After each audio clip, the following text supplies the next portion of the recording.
This is the Oklahoma Talking Company.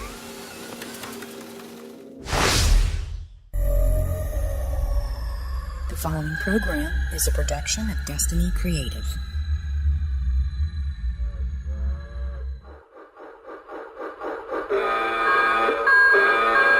Are you ready? 3, 2, 1, wake up! Welcome to the show, my friend. Thanks for coming round again. Good evening, ladies and gentlemen. We are tonight's entertainment.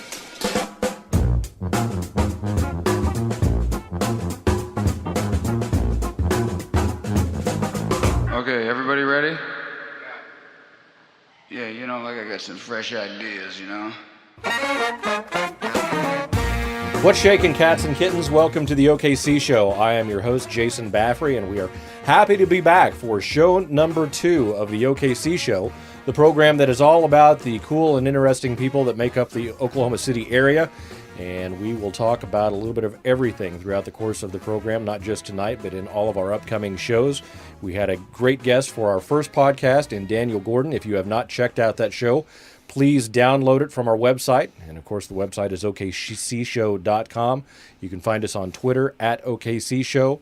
Also, our Facebook fan page is worth taking a look at. And we're proud to be here and having lots of fun. It's been an interesting day. It's been hot, whereas our first show, it was pouring down rain, and we had to swim to get here. Today, it's been about 99 degrees and 110% humidity, and that is Oklahoma weather and what makes this state so wonderful at times. But we are excited to be here once again at the Destiny Creative Studios, and we have a great guest lined up for the evening, and we are joined this evening by Mike Koehler. He is a public relations pro and former newspaper man. And Mike, glad to have you in the studios. I appreciate it. I appreciate it, Jason. Thanks for having me. We'll see what we can do tonight, and it'll be fun. Well, we have plenty to talk about, and you have just launched off onto your own. You spent over a year with a local PR firm handling their new media, but tell us about what's going on now, because things changed for you dramatically in the last couple of days. Yeah, it's been an interesting couple of days, and interesting past few weeks, actually. Monday was our first day of our new business. We launched what we're calling Smirk New Media. It's a business, basically me and the what's between my ears, a laptop and a bunch of business cards, talking to folks about how they can use new media and all of these tools on the web to talk to their customers and to get attention for their business. What precipitated this move for you? Well, I'd been really thinking about sort of the opportunity that was out there if I sort of made this next step. I've been talking to a lot of friends of mine who've been encouraging me to go out on my own. For me, it was really a question of opportunity, of being able to not just necessarily work with one firm and one stable of clients, but really being able to partner with many, many firms, a whole lot of different people in the marketplace, and just see what I could do with this. I think the timing was really right for me. The interest in social media continues to sort of crest, and so I felt like if there was any time for me to make this jump, it was now, and to really leverage that excitement that was in Oklahoma City and the expertise that I was able to bring to bear. And when you approach this, how do you define new media and what you are doing? Well, it's funny, when I first got my previous job at Snacky Turnbow Frank, we talked a lot about what to call that position, and there's sort of this big discussion online of new media, quote unquote, versus social media. To me, new media is not just Twitter and Facebook, but it's all of these tools that have bubbled up to the surface even in the past 18 months. It's what you can do with video, what you can do with live streaming video, what you can do with geolocation. To me, Foursquare is a new media element, and it's not as much of a social media element. So to me, new media has sort of the broadest definition of tools that are available online that can help people out and connect. And in the Smirk New Media, talk a little bit about your approach, how you're working with businesses, what you bring to the table when you connect with somebody.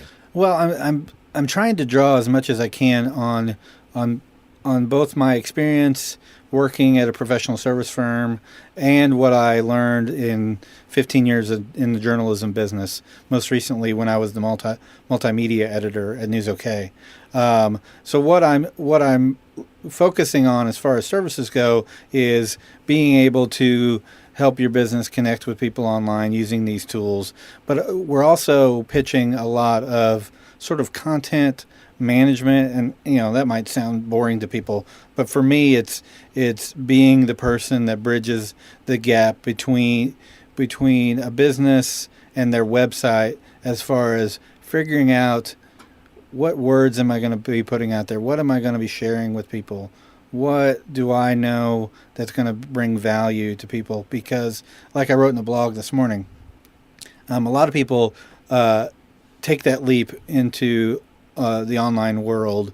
A business owner will say, I'm going to have a Facebook page, I'm going to have a Twitter page, and I'm going to have a website, and it's really going to be great. And then they sit down in front of their computer and they're like, now what do I do? What do I put on there that's going to do me any good? And that's really where we're talking to people. Yeah, you can only distribute so much Farmville information. Right. There's a funny story about that. To me, content, it's sort of a word that we throw around all the time about the stuff that's on the internet. But to me, there's real value in that.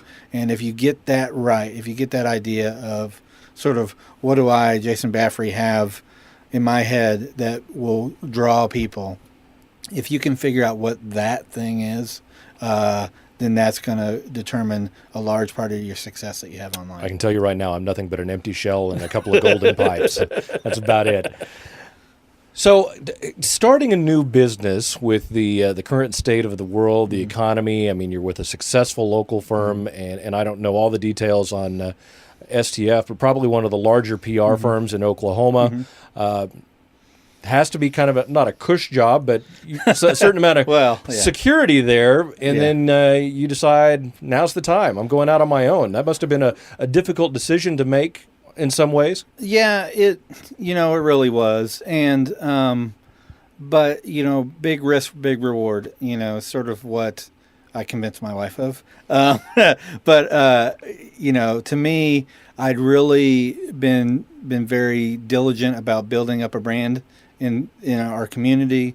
People related who I was online with somebody who knew sort of what they were talking about in this space, because I'll tell you, there's no shortage of social media experts in the world. Yeah, I was going to ask you about that. I mean, and so I felt like I had learned, through being with Schnocky, who really gave me some great lessons as far as what it means to provide professional services and sort of expectations that businesses have and what really works, that, I'm going to be able to draw from that and really sort of have a little bit of an adventure here. And there's enough work initially where, things are going to be okay, but the upside is really as much as I want it to be. So. Yeah, and I don't know how you feel about this. I mean, obviously, since you're doing this, but I feel like right now with the job market and everything that's out there, really the only way to move ahead and move forward is to do something on your own. And you see, I think you're seeing more people take that leap off of the edge, and because it's so difficult to find a job right now. And fortunately for you, you were not in that position. You were able to make that decision that you were ready to move into your own deal. Yeah, and that's really where I'm finding partners or potential partners with a lot of enthusiasm. I think Oklahoma City is kind of unique in that we didn't get it as bad as other people got, and we have some. As corny as this might sound, we have some pioneering spirit in sort of the people that live here, and so there's a lot of folks out there trying to make their own way. And what we've really talked about, my wife and I have really talked about, at the heart of how we're doing our business, is we want to help other people succeed. And I feel like if you sort of keep that, at the center of what you're doing, that's where we're going to find our most success. We'll partner with, some solo PR practitioners who are out there and want to service their clients and want to provide social media, but just might not have that capacity. Web design firms who are so busy that they need help figuring out content for their clients. Things like that, where I can come in and partner up and really help somebody add capacity, I think is where we're going to see some success. And just to sort of go down this road a little bit more, we really prayed a lot about how this was going to work. And what I kept coming back to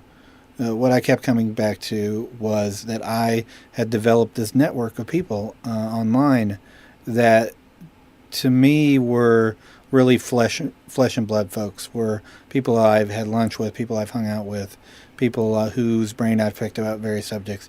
And just in the run up to launching the business, we were really able to lean on those folks for advice, lean on those folks for potential partnerships, and as much as some people might sort of poo-poo this whole notion of, your social network, or are these really your friends or not?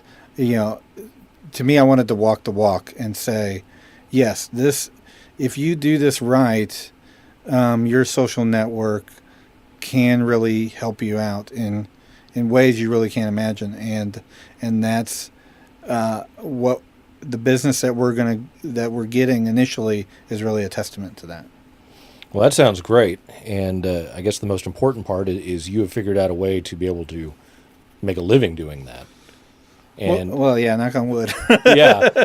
Well, and I think a lot of what you said, it goes back to an elemental thing that Zig Ziglar, the great Zig Ziglar, says, is you can get everything in life you want as long as you help enough other people get what they want. Right, and that's exactly what we're doing. Yeah, and I think you see the people who are succeeding, especially online, and this is, as I try to sort of make that a little bit more real for people, you see that the companies that are succeeding online and the individuals who are succeeding online are, for the most part, helpful, honest, transparent.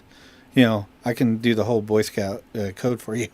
Right. But, a lot of those virtues that people value are coming to bear more and more in the world of marketing and PR and things like that. Well, I think in a situation, certainly with businesses, but even on a personal level, right. I mean, if you're going to be online with the way everything is now and the social networks, if you're not transparent, somebody's going to figure you out pretty quick. Right. So if a business... you just asked BP, about the value of transparency online. So, I think that's, people are really forgiving. And if you're going to have this relationship with them on the social networks, it's okay for you to say, hey, I screwed up. And, and they'll know that if they've come to trust you or come to see you as a valuable part of their day, which is what we talk to people a lot about, then they'll, that'll be like, that's okay, we understand, and let's go on and continue this relationship.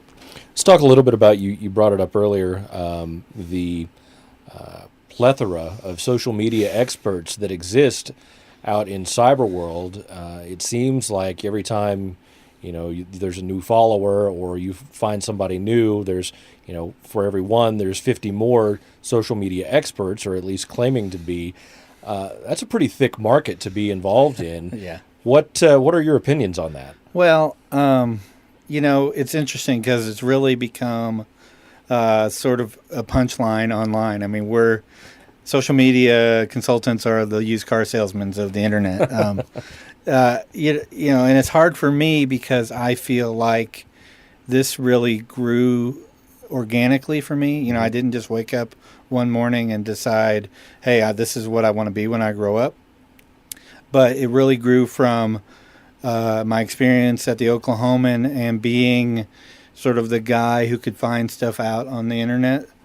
And that eventually grew into, helping develop specific content for the web, which is, the way that we were sort of evolving, which grew into being the multimedia editor and doing some really exciting and interesting things online with the community that grew up around News OK, and eventually into this PR function, where it was more helping businesses create those sort of communities. So it hasn't been sort of a overnight deal by any chance. And there's some social media people out there who feel like I've got X number of followers, I must be an expert at this, pay me, write me a check each month and I'll tell you how to do it too. Because even though yesterday they might have been whatever, washing dishes at the Steak and Shake.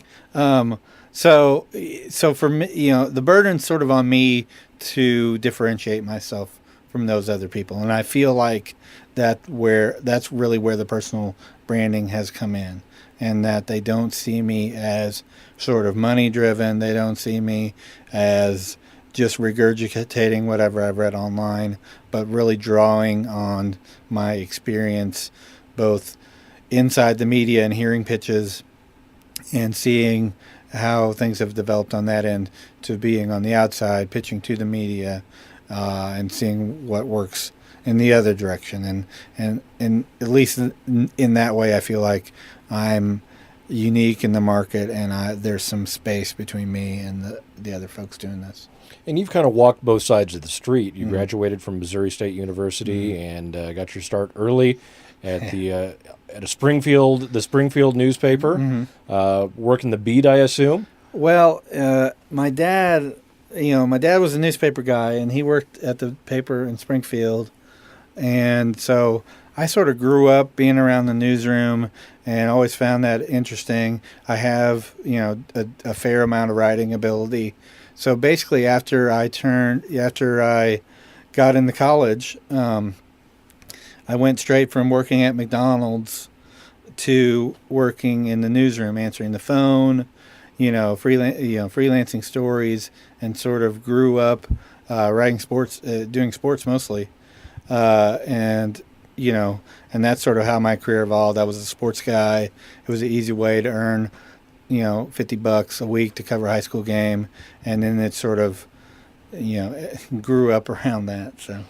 And it's got to be interesting for you coming from those very small town newspapers. And I've had friends that have worked small town newspapers, and sometimes it ends up being more of a gossip rag than news. And I don't really mean any disrespect by that, but I mean just everything that's going on around town. It kind of gets that feel from time to time. But to do that and then go to work at the Oklahoman and then transition into more of an online capacity. You have really been through the transition of the newspaper industry and seen what's going on there. Talk about that a little bit. Well, it was funny. Before I worked at the Oklahoman, I worked in Muskogee. I was a sports editor there for a few years. And I remember having the discussion in Muskogee in about 1998 or 99 about having a website. And I was dead set against worrying about the internet at that point, because I remember there had been a study that came out that showed that a third of the people in Muskogee and Cherokee County didn't have a phone line. And I was like, these people don't even have phones. They're not going to get on the internet. So I poo-pooed that whole idea. And then... Prince says it's dead. The Prince says the internet is dead? Prince says the internet is dead now. Well, consider the source, I guess. So something, but personally, as I got to do stuff with the web more and more, I just fell in love with it. And to me, no one is more of an advocate for the web now, because it's, I think it's the greatest invention that's ever been done. I think being able to have a device in your pocket that can answer any question that you can think of is exactly what mankind has been moving towards. Knowledge to me is the greatest gift you can give, and that combined with sort of our best nature is really, to me, what's powering the web. Thank God for Al Gore. That's all I have to say. Yeah, well, he can take all the credit he wants for that. So, yeah, it's been, to just talk about journalism, though, for if we want to go on that tack, it's really been transformative.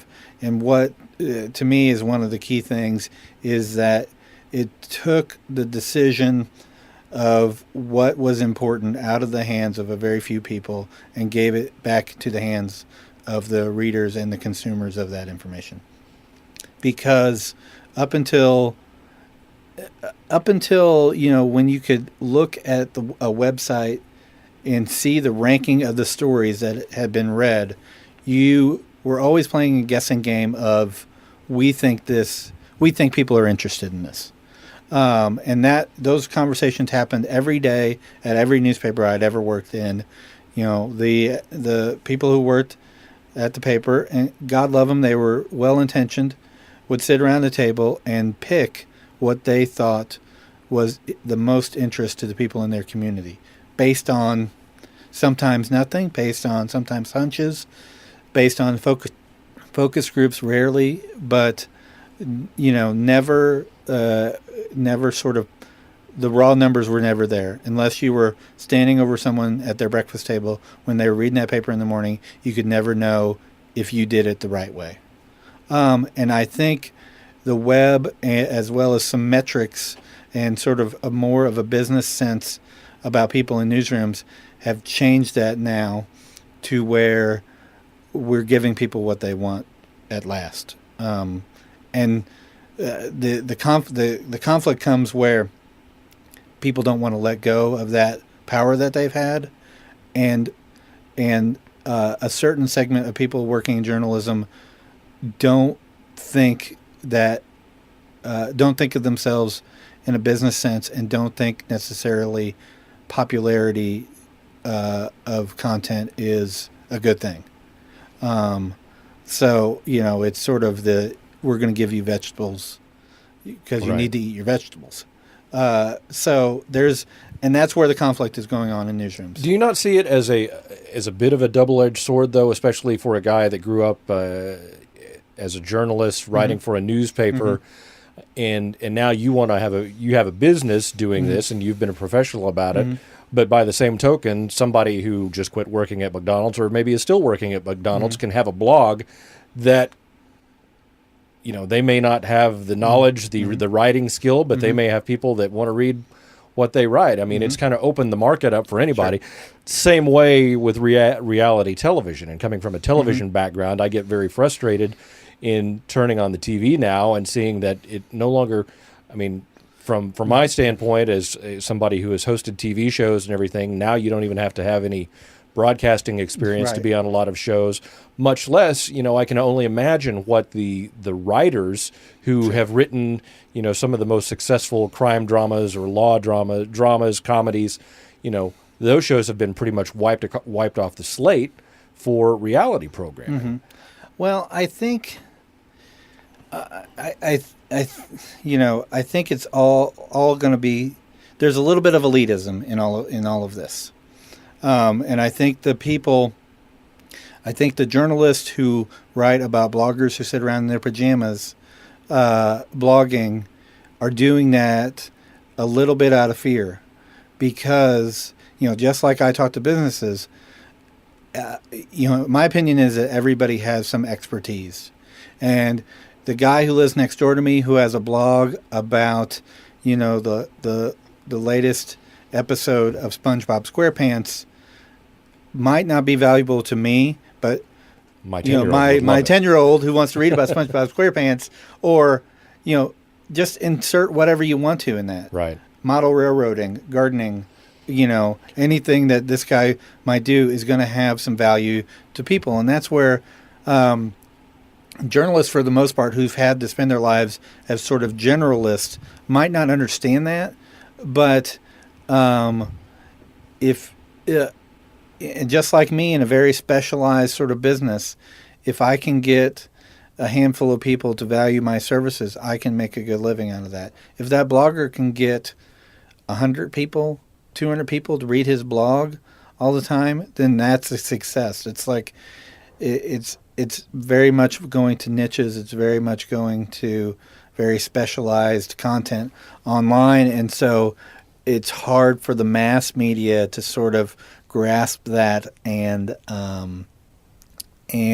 adjust to that. What do you think the viability of the newspaper business is right now? Well, all of what I said being said, I still think there is value in original reporting. Until Google invents a robot that's going to go to the Edmond City Council meeting or go to the Dell City football game, original reporting is going to have to be done somewhere by someone.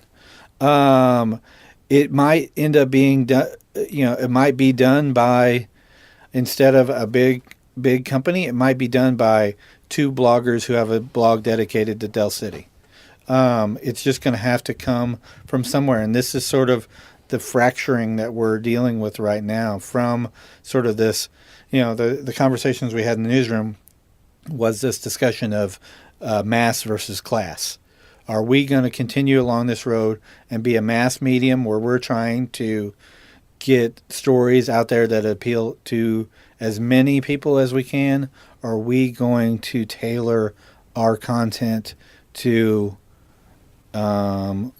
women over 50 who who have a household income of $200,000 who live in Northwest Oklahoma City and Edmond? And that's the sort of discussions that are taking place.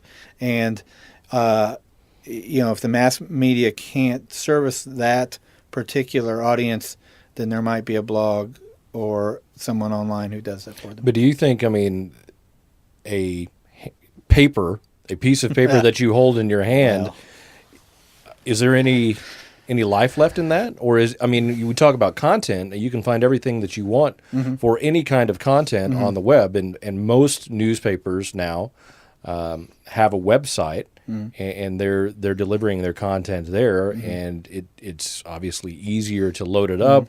The costs are less, but yet there are still, Pubco and newspapers all across the country are still putting out a print product. But what's your opinion of it?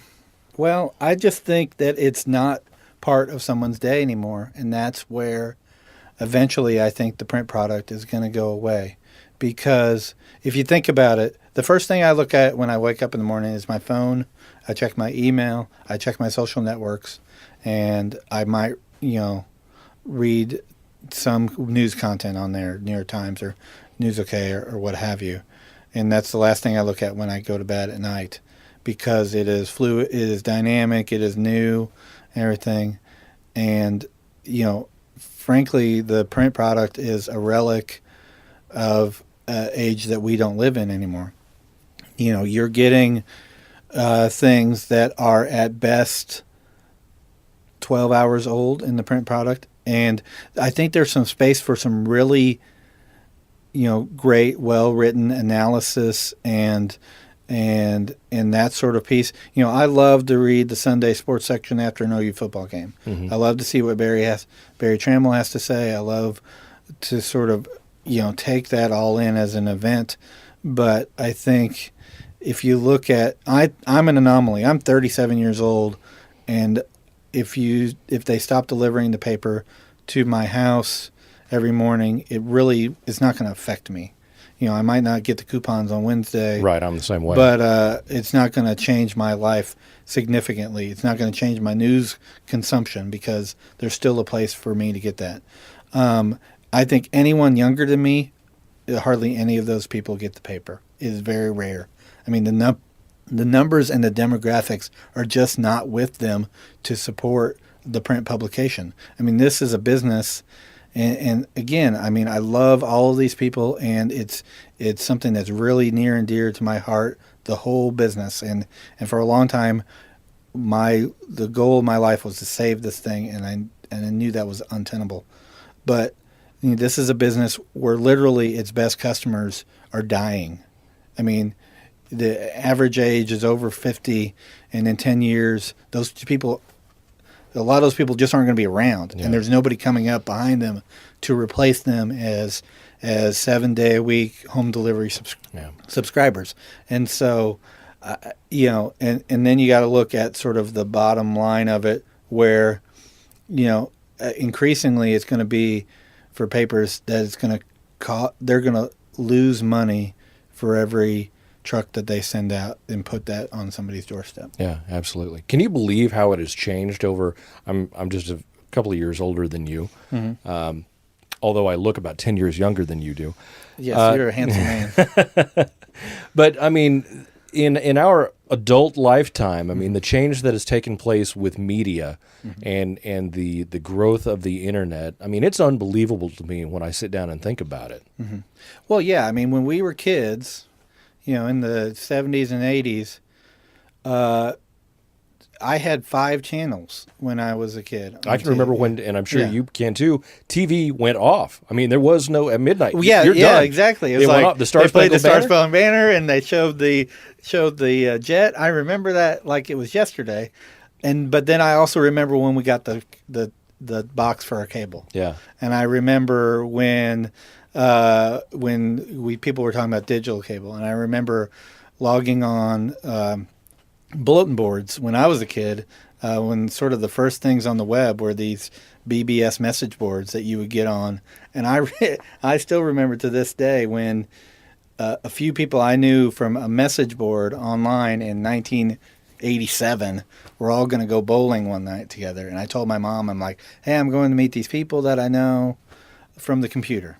And it was like, they were all, child murderers, Right. potentially. And that was some sort of DOS system, and it was all Yeah, little you would green- log in with your 2600 baud modem, and you would talk about Dungeons and Dragons, and it was a good old time. But yeah, it's remarkable that sort of the choice my kids have now, as opposed to what we had, either Walter Cronkite or whoever Right. when I was a kid, Dan Rather. Yeah, and I'm if you've got kids, you're probably like I am, and I probably use it differently. I use I didn't have that when I was a kid. You don't need it, and that's getting harder and harder, especially with you don't need to get on the internet to study for school because Right. Go get a book, and Well, my 3, I mean, it's also ridiculously intuitive now. And my 3-year-old son knows how to pick up my iPhone, slide to the app that he wants, click on it, and play a game. And he's 3.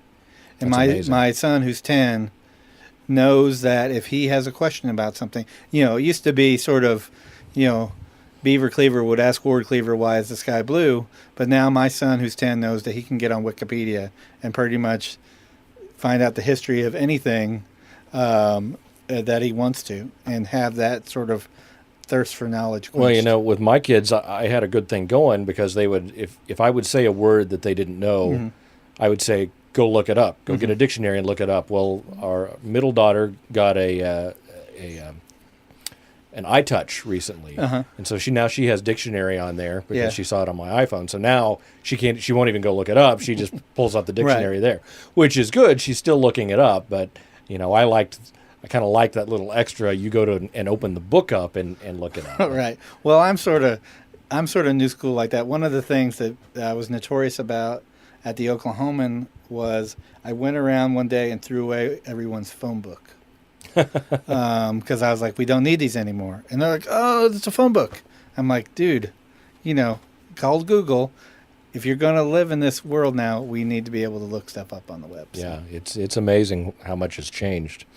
We'll talk a little bit about Smirk New Media, the new business. What is your approach? You go out. Can you talk about anybody that you've partnered with so far? Well, we're still sort of closing deals at this point. What I'm really encouraged about is this offering that we have, what we're calling content shepherding, and that's where we're working with web design companies to work with their clients on the delivery of content. And the reason that excites me is because it's sort of a win-win-win for everyone. There's a lot of great web design companies in Oklahoma City who are doing great work, and for some of them, they'll design a great site. It's going to be wonderful and really functional. And the thing that's holding that back from debuting to the world is getting content from the clients. And these are people who work hard at their businesses and just might not have the time or the inclination to sit down and write a contact us page or sit down and write a splash page. And what I want to do is sort of be the plumber and unclog the pipes there and be able to get that content to where it needs to be, get it on that site, make that a great site for that business. And so, we've got some potential partnerships cooking there that should come through. This week will be a great week for us. Another thing I'm doing for companies is I'm big on helping them write social media policies for their employees because it's sort of a peace of mind situation for businesses where they jump into the deep end of the pool when it comes to using social media for their marketing, and their employees don't really know where the boundary lines are as far as what can I do as an employee in this space when I'm talking to people about what I do at work. Is that anything like a morals clause, or? Well, there's a lot of rules that companies have to go by to keep themselves out of trouble in terms of privacy, in terms of confidential business. Mm-hmm. I can sort of do a very scary pitch on this sometimes, but essentially, if you're working at a business, you're one click away from the world knowing who all your clients are, what all your financials are, and all the deals that you have in process. If an employee decides to be sort of unscrupulous like that. But also you want to protect your brand, and that the law is more and more holding companies accountable for what their employees do online. If you decide, well, I'm not going to sexually harass Betty Lou, the secretary, at work, but I'm going to be her Facebook friend, and I'm going to send her some pretty righteous Facebook messages about what I'd like, what I'd like her and I to do. The company can be held accountable for that. So you've got to know sort of what your employees are doing, give them good guidelines for how they can protect themselves, how the brand can be protected, and sort of make sure that social media is working in everyone's favor. And so I've done a lot of that before, and that's something I'm pitching right now to folks. So very good. Well, Mike Koehler, we wish you good luck with the new endeavor. It is Smirk New Media, and they can find you online at... well, like I say, I'm the most successful, I'm the easiest to find guy on the web. If you see the letters MKOKC, that's me wherever you go, on Twitter, on Facebook, on just about everywhere. SmirkNewMedia.com is the website of our business, and Smirk New Media is our Twitter and Facebook account as well. So I'd be happy to connect with anybody. Excellent. Well, Mike, we appreciate you coming in and being on the OKC show and talking about Smirk New Media and the world of media in general. It's been a pleasure. And my thanks to the main man out here, producer of the show, Nathan Davis, Nate Dogg. And my name is Jason Baffrey. I'm the host. You can find us online at www.okcshow.com. Probably don't need to say that www anymore, do everybody just knows that you say it's OKC. Sort of taken for granted. I just like doing it. But, also find us on Twitter at OKC Show. We have a Facebook fan page as well, and more content coming. Mike Koehler, Smirk New Media, has been our guest. Mike, thanks again. Thank you, Jason. I appreciate it. Thanks, everybody, for listening. We are out of here. The OKC Show is a production of Destiny Creative.